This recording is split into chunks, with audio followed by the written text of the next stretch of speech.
Esta é uma mensagem psicografada por um espírito feliz, ou seja, um espírito bom, aqui no plano terrestre. Samuel Felipe era um homem de bem, em toda a acepção da palavra. Ninguém se lembrava de vê-lo cometer uma ação má, nem fazer mal, voluntariamente, a quem quer que fosse. De um devotamento sem limites pelos amigos, estava-se sempre certo de encontrá-lo pronto quando se tratava de prestar serviço, fosse mesmo às custas dos seus interesses. Dificuldades, fadigas, sacrifícios, nada lhe custavam para ser útil, e o fazia naturalmente, sem ostentação, admirando-se de que, por isso, se lhe pusesse atribuir um mérito. Jamais deixou de querer aqueles que lhe fizeram mal, e se punha a obsequiá-los com tanta solicitude como se lhe tivessem feito o bem. Quando tinha relações com ingratos, dizia: não é a mim que é necessário lamentar, mas bem a eles. Embora muito inteligente e dotado de muito espírito natural, a sua vida toda de trabalho foi obscura e semeada de rudes provas. Era uma dessas criaturas de elite que florescem na sombra, da qual o mundo não fala nada e cujo clamor não repercute na terra.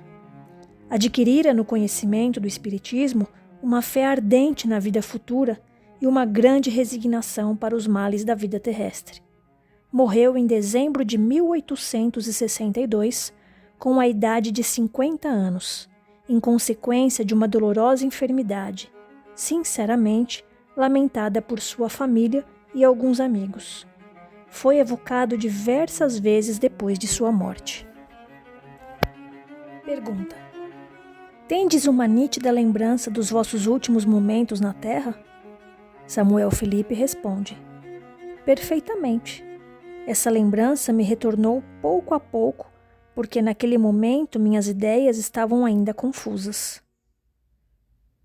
Consentireis, para a nossa instrução e pelo interesse que nos inspira a vossa vida exemplar, descrever-nos como se efetuou, para vós, a passagem da vida corpórea para a vida espiritual, assim como a vossa situação no mundo dos espíritos?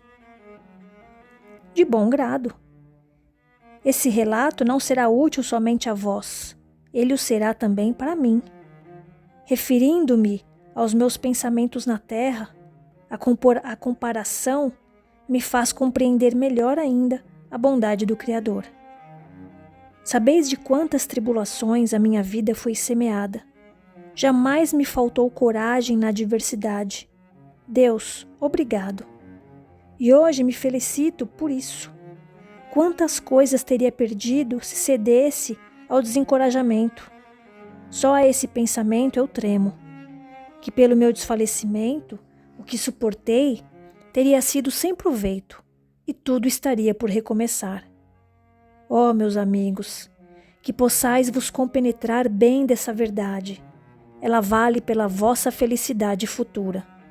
Não, certamente não é comprar essa felicidade muito cara, senão de pagá-la por alguns anos de sofrimento. Se soubesseis o quanto alguns anos são pouca coisa em presença do infinito. Se a minha última existência teve algum mérito aos vossos olhos, não direis o mesmo daquelas que a precederam. Não foi senão a força do trabalho sobre mim mesmo que me fiz o que sou agora. Para apagar os últimos traços das minhas faltas anteriores, era-me necessário ainda suportar essas últimas provas que voluntariamente aceitei. Auri na firmeza das minhas resoluções a força para suportá-las sem murmúrio. A essas provas eu as abendigo hoje. Com elas rompi com o passado, que não é mais para mim senão uma lembrança. E posso contemplar doravante com uma legítima satisfação o caminho que percorri. Ó, vós que me fizestes sofrer na terra, que fostes duros e malevolentes para comigo, que me humilhastes e me enchestes de aflição, cuja má-fé frequentemente reduziu-me às mais duras provações, não só vos perdoo, mas vos agradeço. Querendo fazer-me o mal, não desconfiastes que me fazieis tanto bem. É, portanto, verdade que a vós devo, em grande parte, a felicidade de que gozo, porque me fornecestes ocasião de perdoar e de pagar o mal com o bem. Deus vos colocou em meu caminho para provar a minha paciência e me exercitar na prática da caridade mais difícil, a do amor aos meus inimigos. Não vos impacienteis com essa digressão. Chego ao que me perguntais. Embora sofrendo cruelmente minha última enfermidade, não tive agonia. A morte veio para mim como sono, sem luta, sem abalos. Não tendo apreensão quanto ao futuro, não me agarrei à vida. Consequentemente, não me debati sob as últimas opressões. A separação operou-se sem esforços, sem dor e sem que disso tenha me apercebido. Ignoro o quanto durou esse último sono, mas foi curto. O despertar foi de uma calma que contrastava com o meu estado precedente. Não sentia mais dor e, com isso, me regozijava. Queria me levantar, caminhar, mas um entorpecimento que nada tinha de desagradável, que tinha mesmo um certo encanto, me retinha e me abandonei a ele como uma espécie de volúpia, sem dar-me nenhuma conta da minha situação e sem duvidar de que havia deixado a terra. O que me rodeava aparecia-me como num sonho.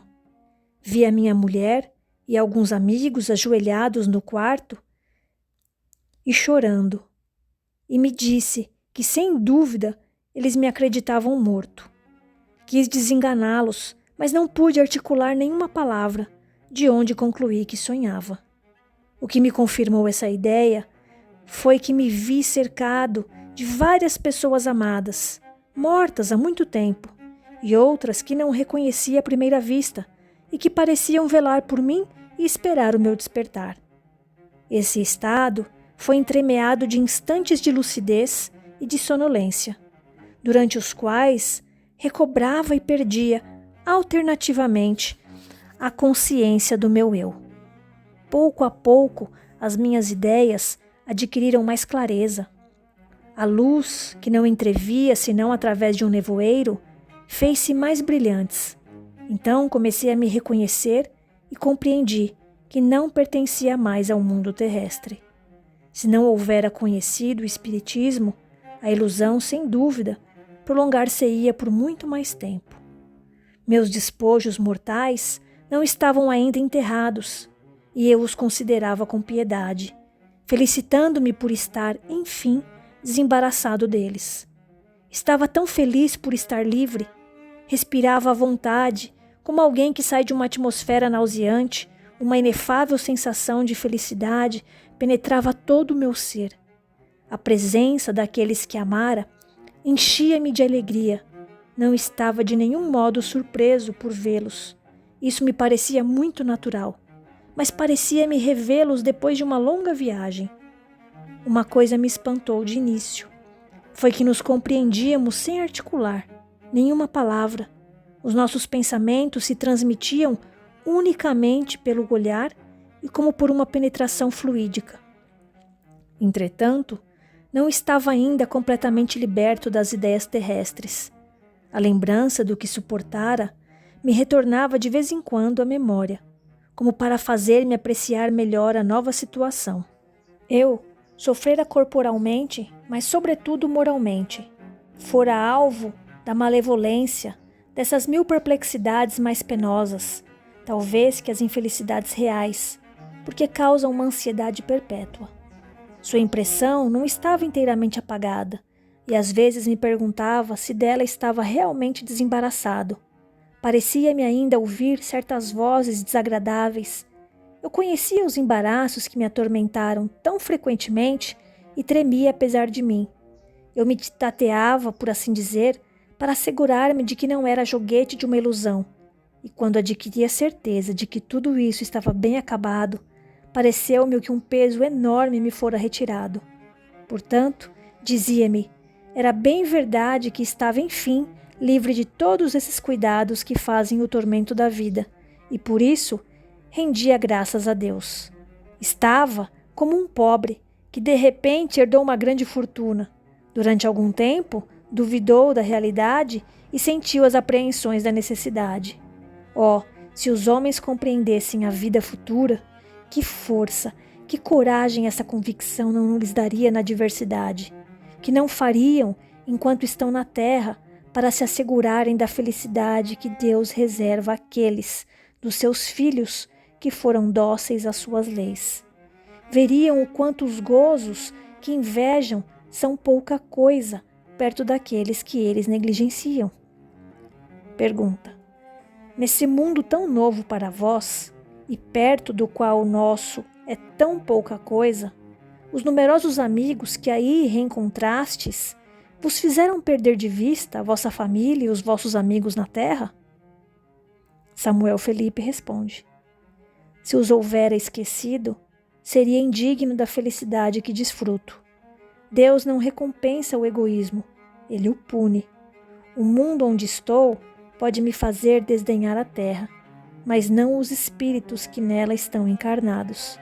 Não é senão entre os homens que se vê a prosperidade fazer esquecer os companheiros de infortúnio. Frequentemente, vou rever os meus. Sou feliz pela boa lembrança que guardam de mim. Os seus pensamentos me atraem para eles. Assisto às suas conversas, alegro-me com suas alegrias, suas dificuldades me entristecem. Mas não é essa tristeza ansiosa da vida humana, porque compreendo que não são senão passageiras e são para o seu bem. Fico feliz em pensar que um dia eles virão para esta morada afortunada, onde a dor é desconhecida. É para torná-los dignos disso que me aplico. Esforço-me por sugerir-lhes bons pensamentos e, sobretudo, a resignação que eu mesmo tive diante da vontade de Deus. A minha maior dificuldade é quando os vejo retardarem esse momento pela sua falta de coragem. Seus murmúrios, a dúvida quanto ao futuro ou por alguma ação repreensível. Trato então de desviá-los do mau caminho. Se triunfo, é uma grande felicidade para mim, e com isso todos nos alegramos aqui. Se fracasso, digo-me com pesar, ainda um atraso para eles, mas consolo-me pensando que nem tudo está perdido e sem retorno.